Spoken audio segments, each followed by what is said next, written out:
Oi, galera do canal Resenha da Ali, meu nome é Alessandra e estou aqui hoje para abordar um assunto muito importante e também muito sério. É sobre os transtornos mentais mais comuns na pandemia.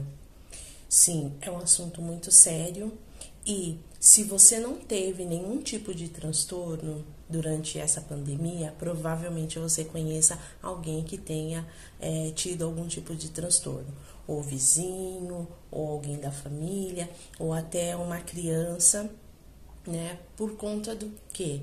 De toda essa mudança, né, de situação, confinamento, uso prolongado de máscara, imprevisibilidade do que, né, do que esperar, do que vai acontecer, se isso vai perdurar por muito tempo. Então, assim, é muito difícil para nós viver algumas situações que são atípicas, né? Então, assim, eu fiz uma pesquisa, né?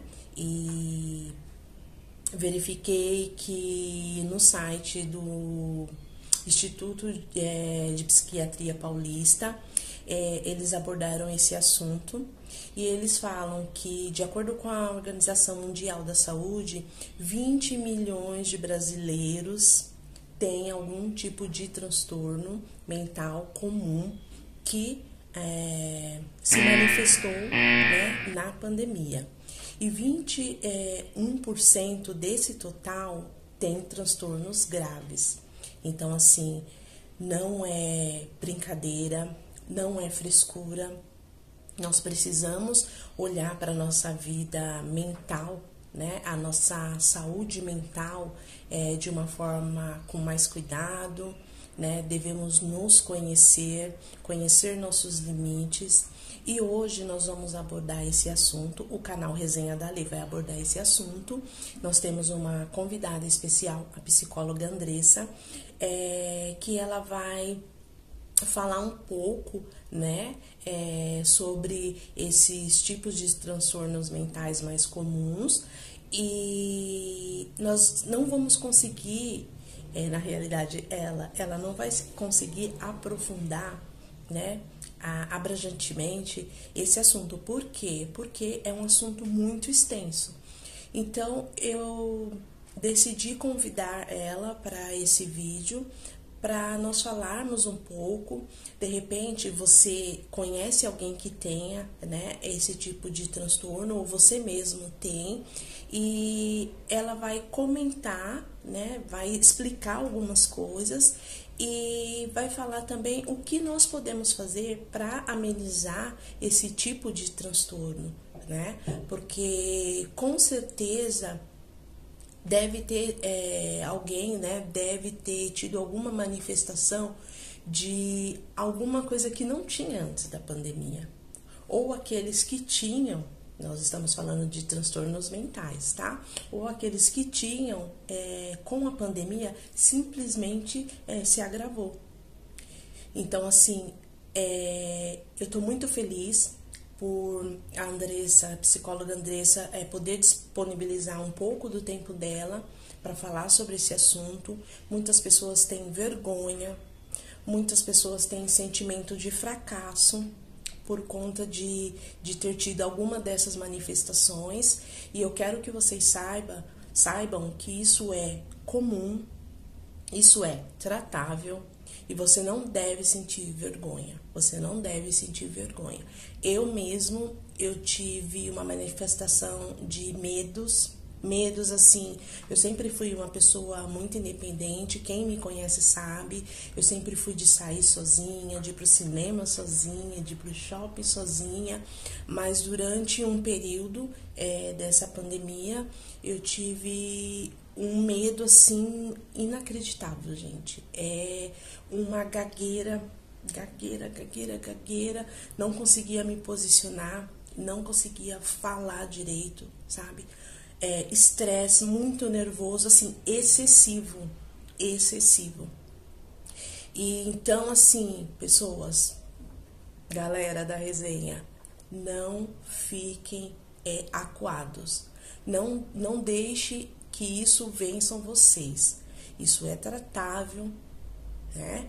E as pessoas que têm alguém que tem algum tipo de transtorno, né? Pessoas próximas, tenham paciência, né? Saiba que isso é uma doença e é muito difícil para quem está sentindo, não é frescura. Então, a nossa psicóloga Andressa, ela vai falar para vocês, porque é uma linguagem técnica, né? Ela é formada e hoje ela atua como psicóloga e ela está acostumada, né? Acho que principalmente agora nesse período de pandemia, a lidar com esse tipo de assunto.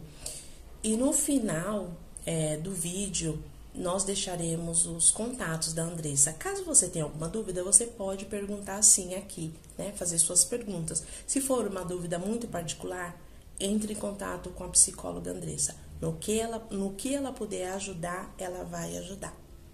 Pessoal, fique com o vídeo da Andressa. Muito obrigada. Um beijão.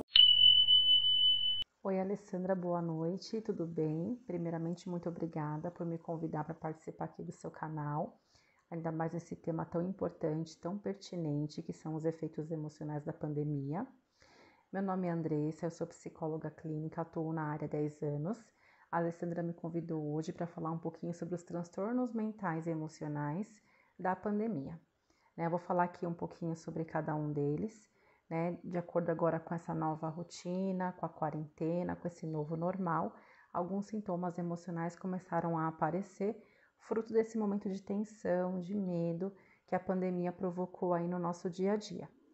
Então, primeiro eu vou começar pela ansiedade, onde a ansiedade ela é caracterizada como a gente conseguir tentar antecipar situações que ainda não aconteceram para conseguir vivê-las agora ou resolvê-las agora. Quando a gente tenta antecipar situações que ainda não resolveram, o nosso corpo ele dá reações tanto emocionais quanto físicas. Então, em relação a sintomas físicos da ansiedade, a gente vê o aceleramento do corpo, os batimentos cardíacos mais acentuados, taquicardia, respiração ofegante, insônia e também alguns outros, né, que a gente vai percebendo com o tempo, também como os sintomas emocionais. Então, a preocupação excessiva, né, dores de cabeça, o medo, a insegurança, muitos pensamentos acelerados. E todos eles vão refletindo tanto na parte física quanto na parte emocional, né? Então, a gente vai somatizando todos os sintomas, né? Então, a estafa, né, a exaustão emocional, o esgotamento, né, o estresse, são todos sintomas da ansiedade como um todo. Além da ansiedade, a gente também vai perceber tanto a síndrome do pânico quanto o estresse pós-traumático. O que caracteriza a síndrome do pânico é o medo muito intenso da morte ou de perder alguém que a gente ama, que é algo que a gente tem visto acontecer muito nesses tempos de pandemia.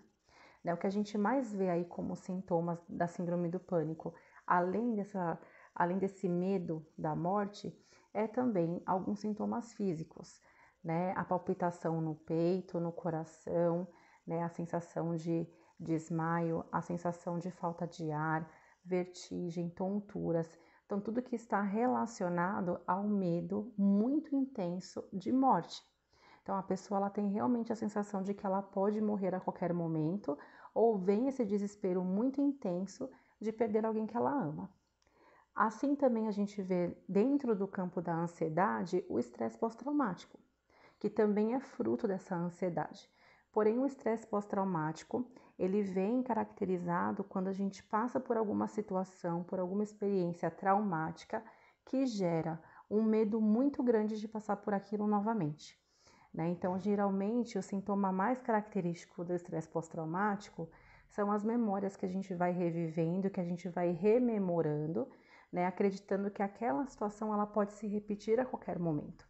Então, a gente cria ali uma fadiga no corpo, a gente fica em alerta, em vigília o tempo todo, esperando que aquele estresse, que aquele trauma possa se repetir a qualquer momento. Tanto a ansiedade quanto a síndrome do pânico e o estresse pós-traumático, os três juntos, eles fazem parte todos de um único movimento de ansiedade, que é essa situação onde nós temos um medo muito grande de que algo ruim possa acontecer. Então, diante disso, a gente começa a antecipar fatos, experiências, vivências, medos muito profundos, e tudo isso junto resulta na ansiedade como um todo. Para além desses três pilares, a gente também tem a depressão. A depressão ela é caracterizada de uma forma muito geral como uma perda muito grande da energia, né? Então a nossa vitalidade baixa, né? A nossa disposição cai, a nossa motivação cai, né? O nosso corpo fica sem energia, né? Então alguns sintomas que a gente tem muito característicos da depressão é o choro excessivo, é a perda de interesse em atividades que antes eram prazerosas, é o isolamento, o afastamento das relações interpessoais, né? A reclusão. A pessoa ela fica muito fechada nela mesma, né? Ela não consegue interagir, né, com o meio externo, com as situações, com a rotina até então que ela tinha. Então ela tende a se afastar também da rotina, das atividades, das tarefas, né? É uma desmotivação muito grande, onde a nossa energia cai de uma forma muito densa. Então a pessoa ela não consegue mais ter a disposição e a vitalidade que ela tinha anteriormente.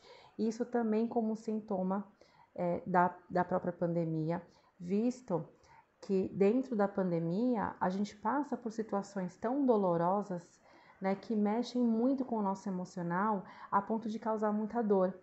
Então essa dor intensa, essa dor profunda faz com que a gente perca muita vitalidade e muita esperança, né? Então a depressão ela vem como uma desesperança, como uma queda muito grande na energia, né? Onde tem essa reclusão, esse afastamento.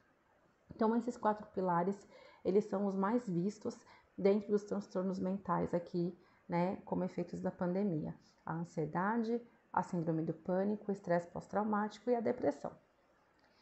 Para além disso, né, fica aqui o recado que é muito importante para todo mundo, a importância, de fato, a necessidade de buscar ajuda, de fazer psicoterapia. Então, se você não conhece um psicólogo, né, busque algum que você possa confiar, que você possa se sentir à vontade, que você possa se abrir.